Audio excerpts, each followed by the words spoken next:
Testing 1, 2, 3.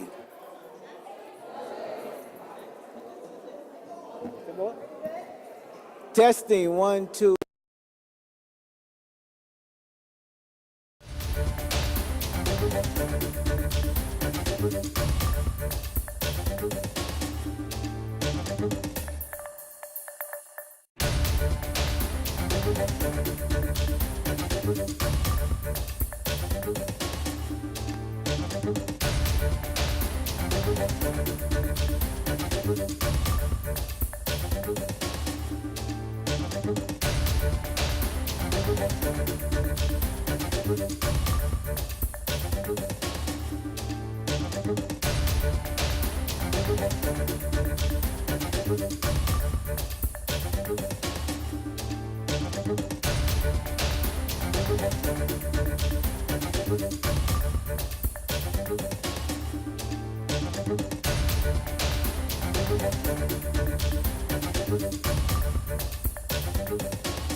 Welcome.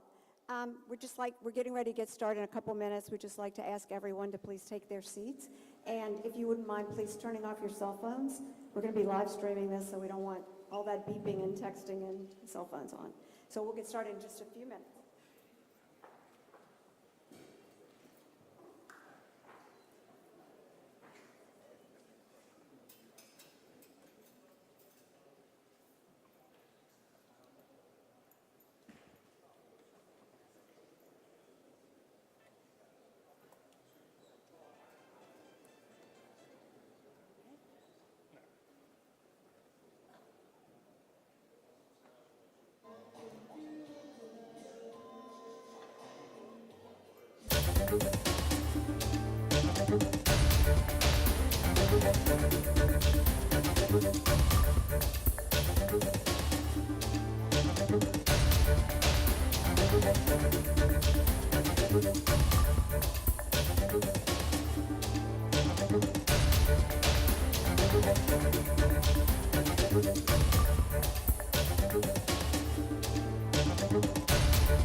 Good afternoon.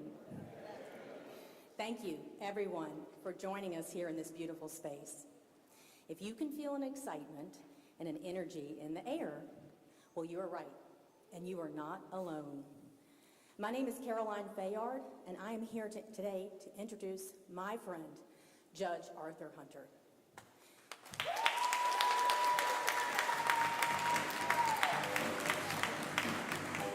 And it's truly an honor to welcome him on this stage in a few minutes, where he will, as he will always done, lead with a pure heart and with great intention and service to the people of New Orleans. Judge Hunter is more than a lifelong public servant. He is a man of integrity, compassion, and unwavering purpose. During the process of making his decision to run for mayor, he had hundreds of individual meetings with folks to solicit their feedback and share his vision. In the weeks and months leading up to deciding to run, Arthur personally drove me all around New Orleans too, through the neighborhoods where he grew up, the Gap, New Orleans East, past St. Aug, where he walked the beat on the NOPD, including the infamous bus stop where he rescued a newborn child.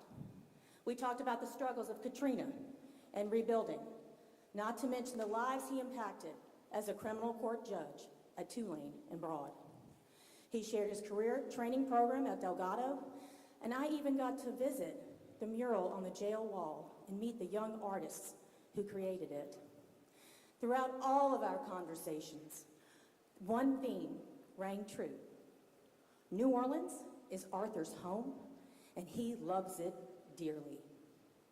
For over 2 decades, Judge Hunter sat on the bench with a simple but powerful mission: to serve the people of New Orleans with fairness, dignity, and justice. He never saw his courtroom as a place to punish, but rather as a place to restore and heal. Whether it was giving people second chances or lifting up those who had been overlooked or harmed, he made sure that everyone, regardless of their zip code, was treated fairly and with dignity. Similarly, this campaign, his campaign, has never been about ego or ambition. It's been about us, you and me, about the people of this city and what we can accomplish when we come together. From Uptown to the Lower Ninth, from New Orleans East to Algiers, Lakeview to Hollygrove, and yes, even the 7th Ward, Arthur's message has resonated all across this city because it's rooted in something real, good intentions, and a genuine belief of doing the work to make people's lives better. And that's what makes Judge Hunter so unique. He's someone who leads not from a place of politics, but from a place of purpose. He's energized a movement that reflects the best of who we are: diverse, determined, and deeply committed to building a better future for New Orleans. As I said before, Judge Hunter is my friend, but more importantly, he's a friend and a servant to this city. And as we look ahead, one thing is crystal clear. When we all work together, it's not about any one campaign or any one candidate. It's about making sure New Orleans wins. Please join me in welcoming Judge Arthur Hunter.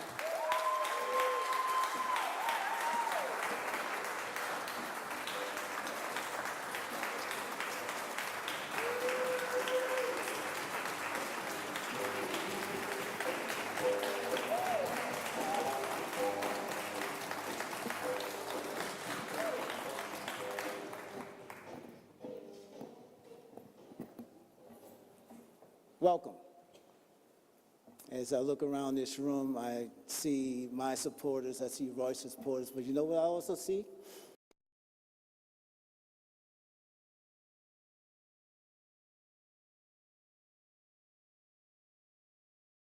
It wasn't about ego. It wasn't about ambition. It was about service. It was about stepping up for our city, for the people who work hard every day, raise families here, and want 2-a-week garbage pickup, and stop paying for busted tires. And believe, like I do, that New Orleans needs a true servant leader. This campaign has always been rooted in one idea, that we deserve leadership that puts people first. I ran because I wanted to continue to put my head down at a desk, day in and day out, and work our city and for our people. To fight for safer streets, stronger neighborhoods, and a government that actually works for the people. And I haven't been on this journey alone. From the very beginning, I have the love and support of my wife, Charlotte, who was my college sweetheart. Her strength has carried me through the highest and hardest moments of my career. I want to thank my son and my grandchildren as well, even though I'm just a cash app for them.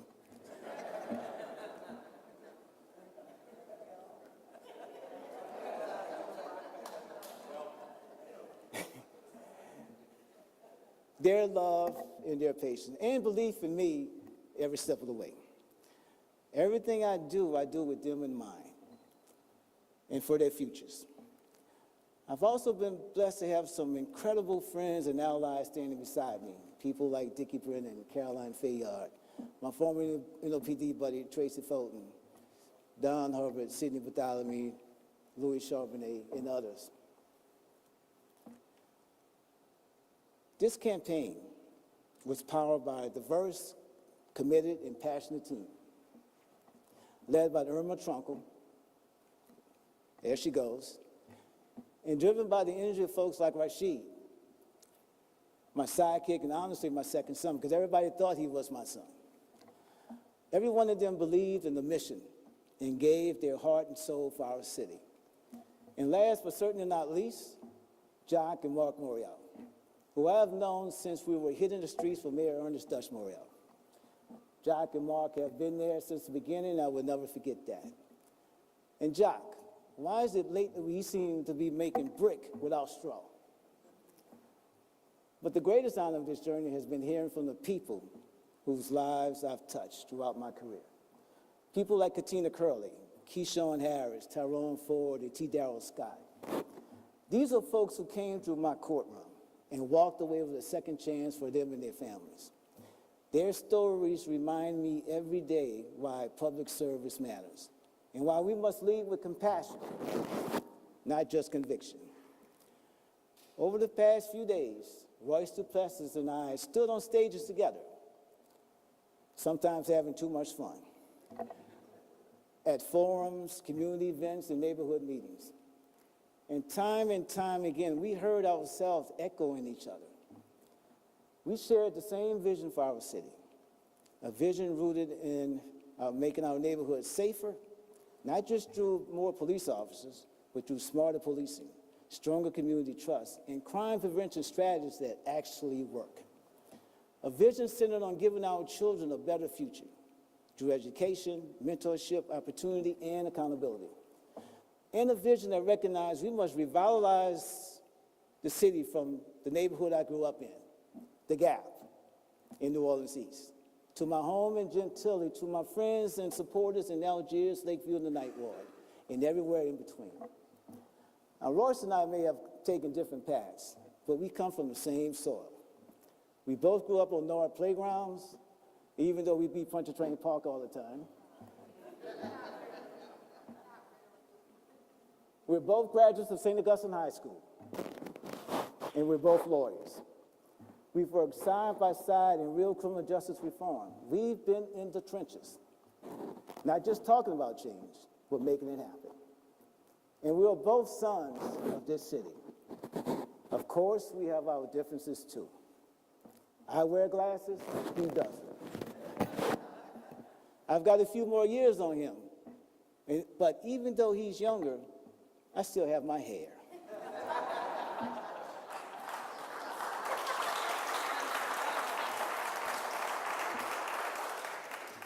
But what unites us runs deeper than all of that. It's a shared belief that New Orleans can rise, and a shared understanding that leadership requires humility. It requires a willingness to step up or step back for the greater good. And I want to say something I've never thought I'll ever say, Don Hubbard. Never in my life would I tell someone not to vote for me. But today, don't vote for me. Vote for Royce Duplessis.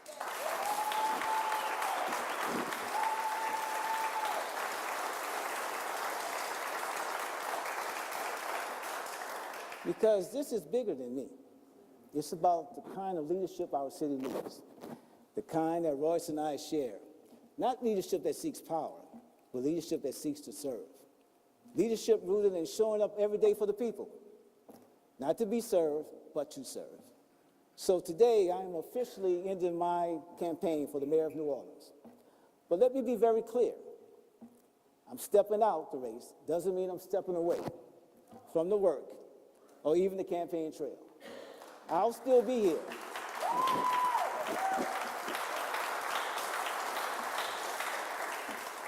Side by side with Royce, fighting for a better future for our city. And I don't think our city has seen a coalition like this since we elected our first black mayor, Mayor Ernest Dutch Morial. And now I ask you, are you ready?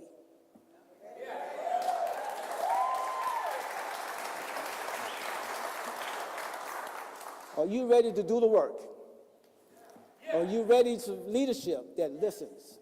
Are you ready to restore trust, rebuild hope, and finally get this city back on track? Are you ready for our city to have the leadership we all deserve? Then join me and support Royce Duplessis.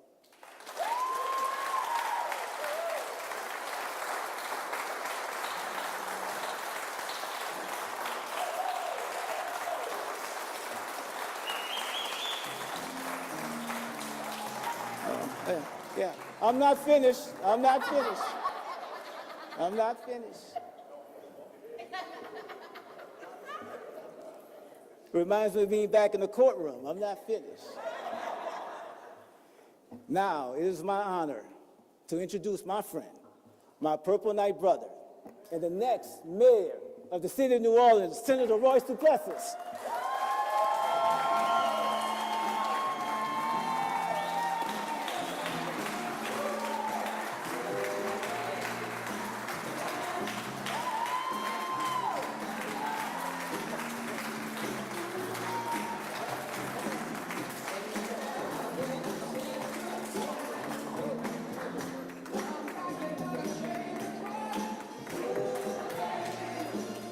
Thank y'all so much.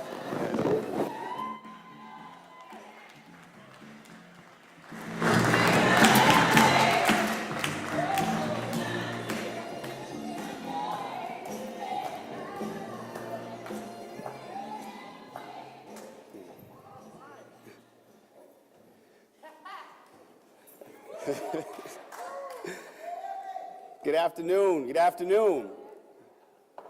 Thank you. Thank you all for being here. Thank you.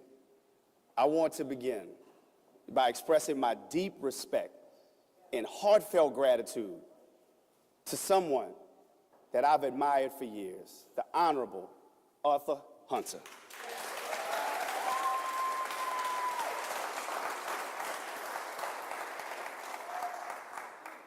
It's important for us to know that today is more than a campaign announcement.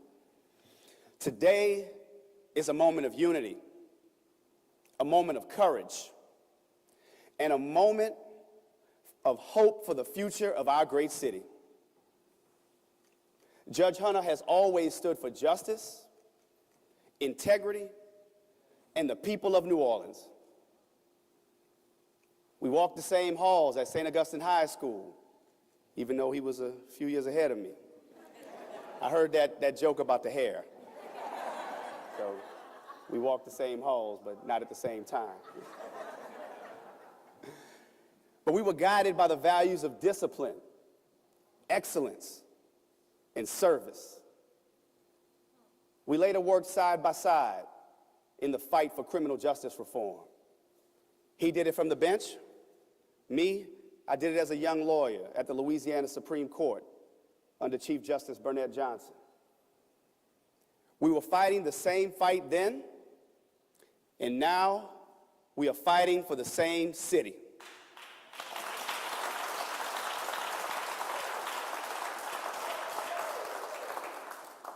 Today, Judge Hunter is making an extraordinary and selfless decision to end his campaign and join this movement to build a stronger, a safer, and more united New Orleans. This is not politics as usual. This is leadership. This is love for our city.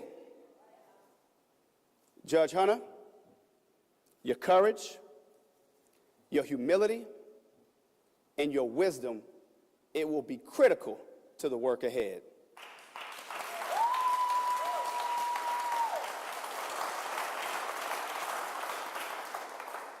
I'm honored to have you, not just as a supporter, but as a partner, a trusted advisor, and a friend. This campaign and this administration will be stronger because of you.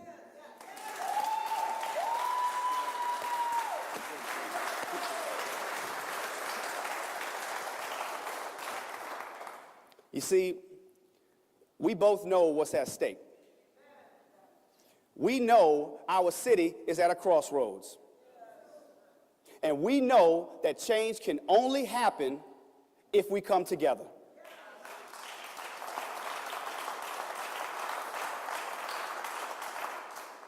This moment sends a powerful message that unity is greater than ego, that service is greater than ambition, and that when we put the people first, we all win.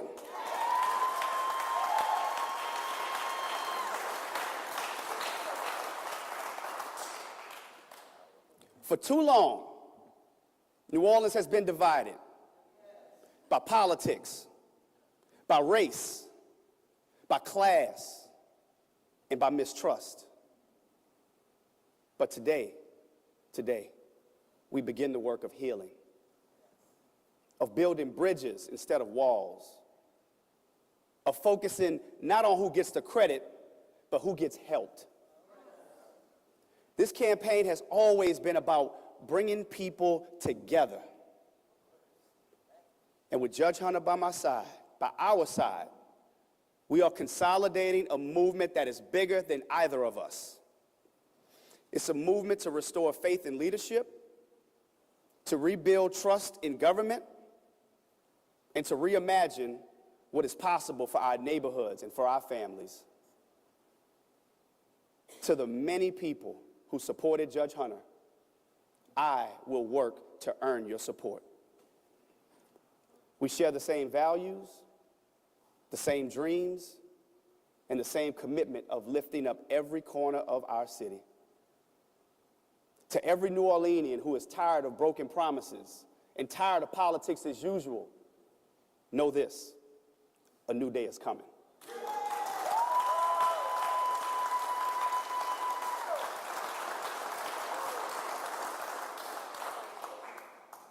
And together, we will write the next chapter for this city that we love. Judge Hunter, thank you. Thank you for your trust. Thank you for your integrity. Thank you for believing that we are better together.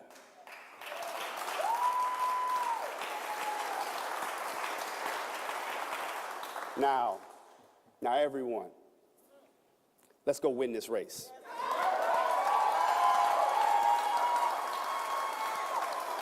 And more importantly, let's go rebuild New Orleans together. Thank you. Thank you. Thank you.